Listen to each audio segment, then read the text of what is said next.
Greetings, friends around the world. This is Dr. Bob Thiel for the Bible News Prophecy channel. Could the COVID-19 crisis be an opportunity, a prelude to a better new world or new world order? Well, I read something from USA Today written by Devlin Molyneux, and I'd like to read from it. First, we'll start with the headline. Coronavirus gives us a chance to rebuild society together. Let's not blow it. If we truly love one another, we'll work together to make the post-pandemic world a better place for all of us. A weakened tolerance for others and a belief that only our people can be trusted has stained America's social fabric in the past 40 years. With COVID-19, our frayed society has a choice. Do we continue to tear ourselves apart, or do we weave ourselves together to become a more tolerant, empathetic nation? If we truly love one another, we will work together to make the post-pandemic world a better place for all of us.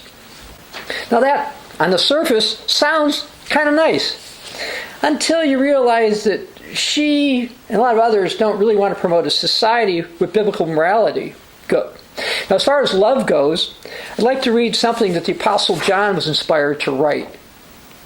This is love, that we walk according to his commandments.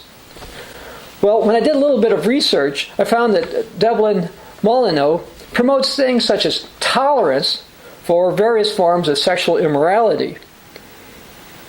She's not pushing for a better society from a biblical perspective.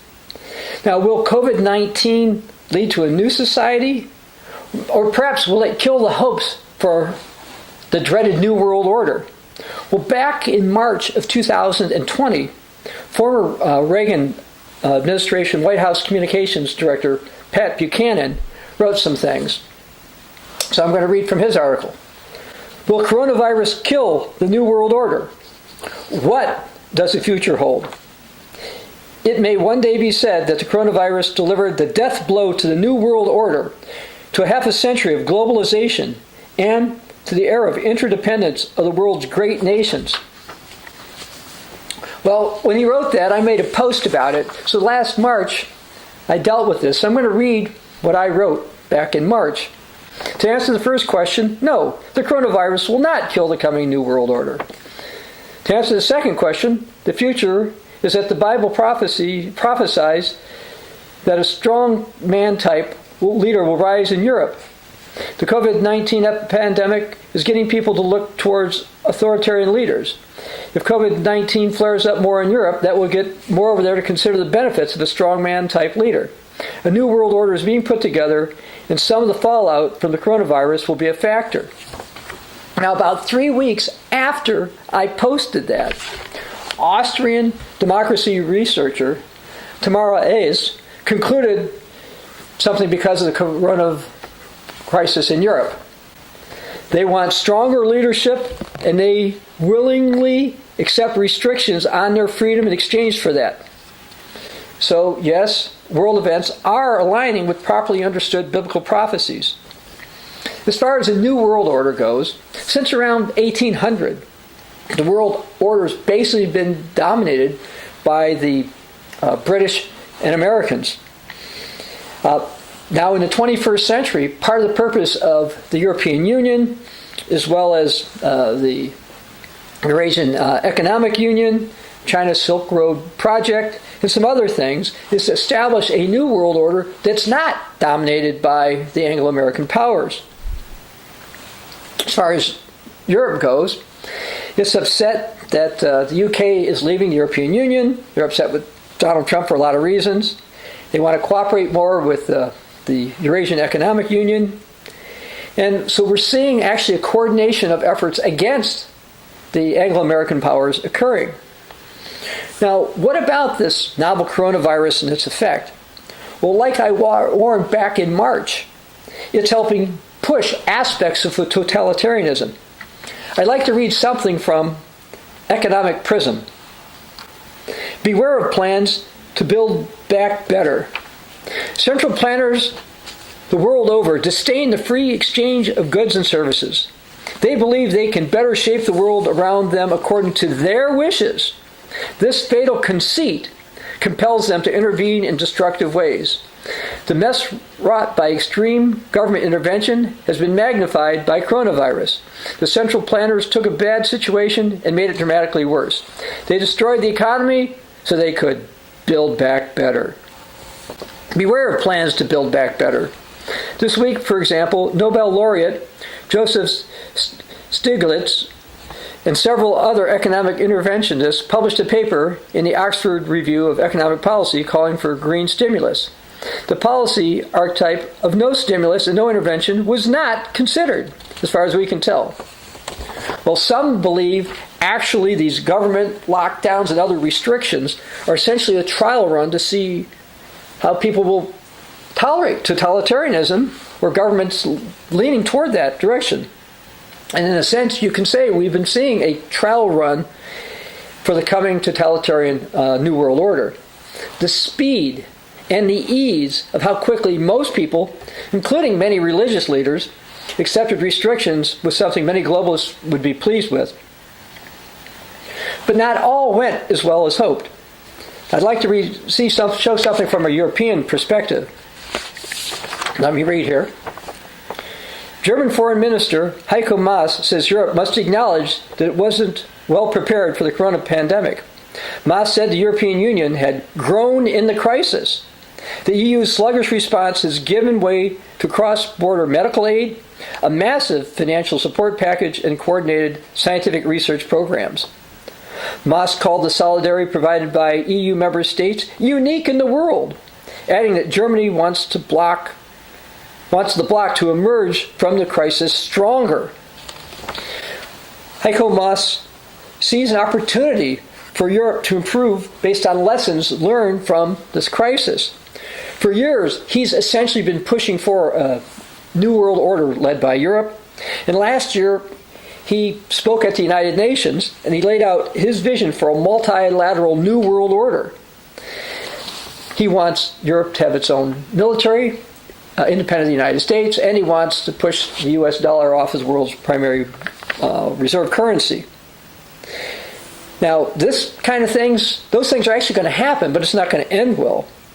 Now, despite what some think, the Great Tribulation initially is going to be directed toward those who descended from biblical Jacob, also known as Israel.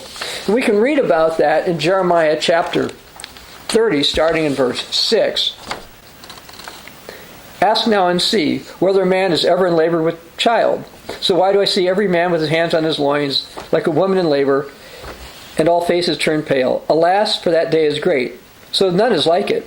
And it's the time of Jacob's trouble, but he shall be saved out of it. So this is the time of Jacob's trouble. This is talking about the start of the Great Tribulation. Now, in Jeremiah, I'm going to go down chapter 10, read part of verse 25. Gentiles who do not know you, they have eaten up Jacob, devoured him, and consumed him, and made his dwelling place desolate. So we see a prophecy about Gentiles consuming Jacob Israel. Now, the descendants, by the way, of Jacob Israel, that we're talking about here, are talking about the predominant peoples in the United States, United Kingdom, Canada, Australia, and New Zealand. Now, I want to read some prophecies. I'd like to read one from Ezekiel, book of Ezekiel, chapter 7, starting verse 23. Make a chain, for the land is filled with crimes of blood, and a city full of violence. Therefore, I will bring the worst of the Gentiles, and they will possess their houses. I will cause the pomp of the strong to cease, and their holy places shall be defiled. Destruction comes. They shall seek peace, but there shall be none. You say, well, that's an Old Testament prophecy. What about the New Testament? Well, Jesus talked about this coming time of the Gentiles. Let's go to Luke chapter 21. I'm going to start reading in verse 23. But woe to those who are pregnant and to those who are nursing babies in those days, for there will be great distress in the land and wrath upon this people, and they will fall by the edge of the sword and be led away captive into all nations. And Jerusalem will be trampled by Gentiles till the time of Gentiles are fulfilled. So we see that Jeremiah, Ezekiel, and Jesus are talking about the same time. It's a time of Jacob's trouble that the Gentiles are dominating. This is going to be the coming New World Order. Now we're going to go to Revelation chapter 17, talking about the time a European power, Babylonian power, is going to be in charge. Revelation 17, starting in verse 1. Then I saw one of the 7 angels who had 7 bowls came and talked with me, saying to me, "Come, I will show you the judgment of the great harlot who sits on many waters, with whom the kings of the earth committed fornication, and the inhabitants of the earth were made drunk by the wine of her fornication." Well, this is a reference obviously to some type of a global alliance. All right?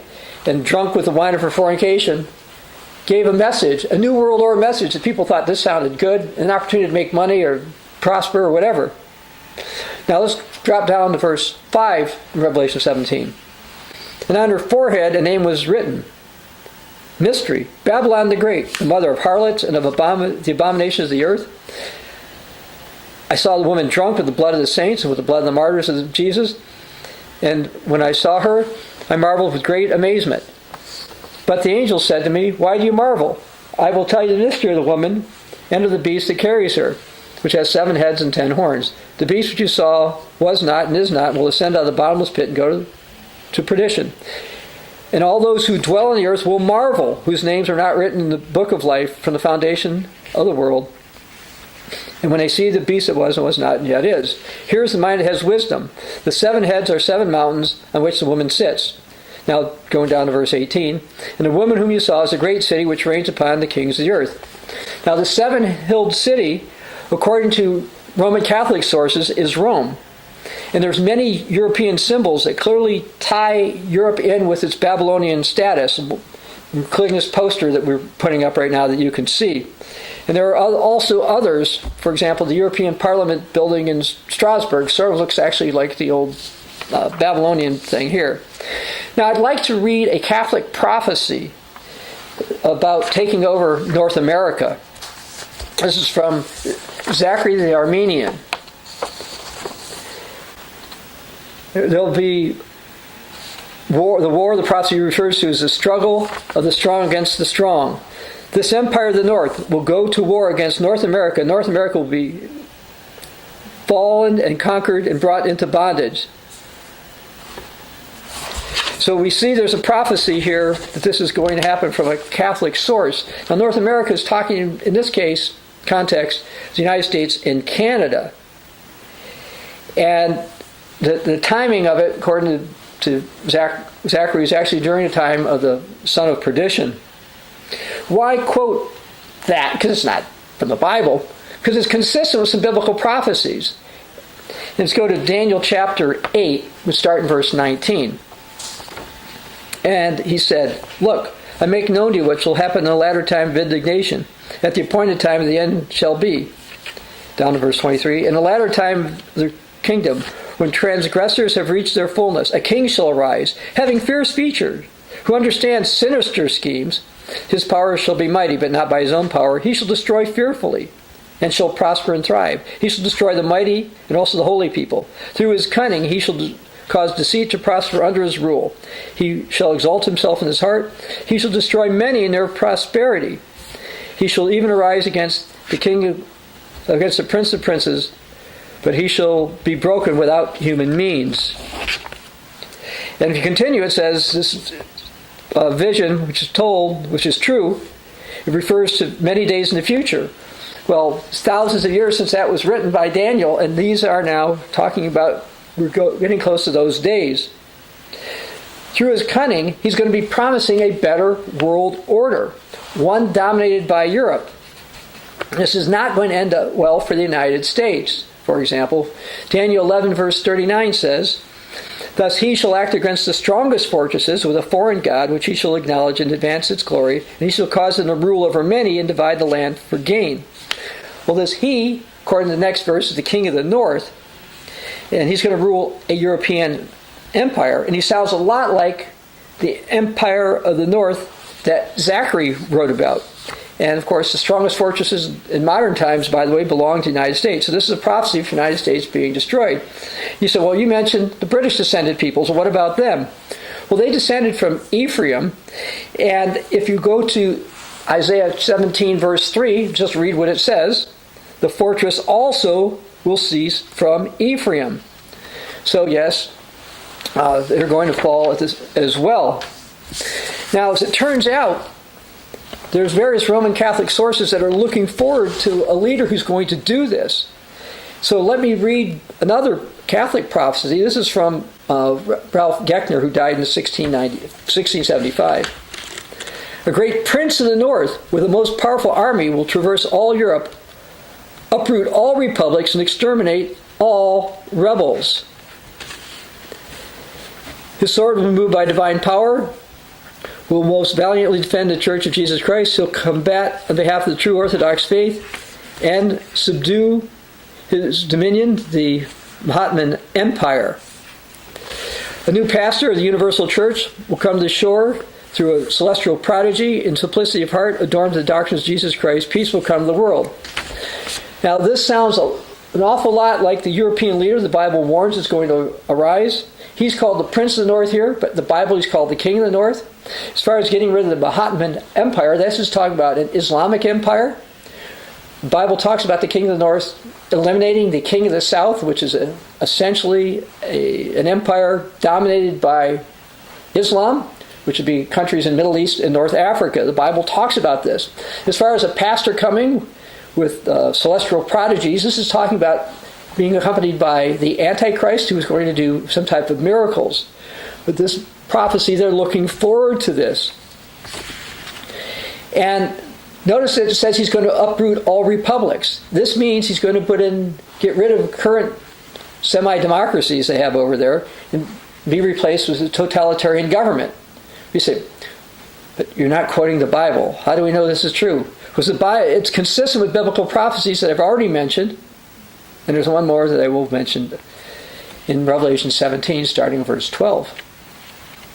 The 10 horns which you saw are 10 kings who have received no kingdom as yet, but they receive authority of 1 hour, for 1 hour as kings with the beast. These are of one mind, and they will give their power and authority to the beast.